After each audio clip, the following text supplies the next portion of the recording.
দীর্ঘদিন ধরে পিৎজা বার্গ যাব চিন্তা করতে করতে হঠাৎ বৃষ্টির মধ্যে বরিশাল বিশ্ববিদ্যালয়ের বন্ধুরা মিলে চলে গেলাম পিৎজা বার্গে। যেই সবাই ছবি তোলা প্রেমিক পুরুষের সস দিয়ে তার গার্লফ্রেন্ডের নাম লেখা। ওকে ওকে ওকে, ওয়েট ওয়েট ওয়েট, প্রথম থেকে শুরু করি। Hey, this is me, Avi from Borishal University. You are welcome to another ছোট্ট ব্লগ। রেডি হয়েই চলে গেলাম রূপাতলি বাস স্ট্যান্ডে। দেন বন্ধুরা সবাই স্ট্যান্ডে একত্রিত হয়ে অটো নিয়ে চলে গেলাম পিৎজা বার্গে।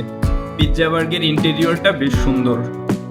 আমরা মেইনলি পিৎজা খেতে গেছিলাম, তাই লার্জ সাইজের 2টা পিৎজা অর্ডার দিলাম। তো অর্ডার দিয়ে সবাই ছবি তুলতে শুরু করলাম।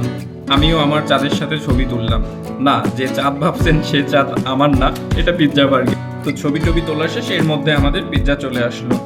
থ্যাঙ্কস টু আমি বন্ধু সবাইকে সার্ভ করার জন্য। তো আমি একটু সস মেয়োনিজ দিয়ে ডিজাইন করতেছিলাম, কিন্তু একই আমাদের প্রেমিক পুরুষ বন্ধু তো তার জিএফ এর নামই লিখে ফেললো। এমন প্রেমিক পুরুষ বিএফ কয়জন পাই ভাই। এনিওয়ে, পিৎজাটা মজাই ছিল। কোল্ড ড্রিঙ্কস খেয়ে মনটাকে ঠান্ডা করে সবাই বাসায় ব্যাক করলাম। Thanks for watching. 100+ কমেন্ট হলে প্রেমিক পুরুষকে মেনশন দেবো, সো দ্রুত কমেন্ট করেন।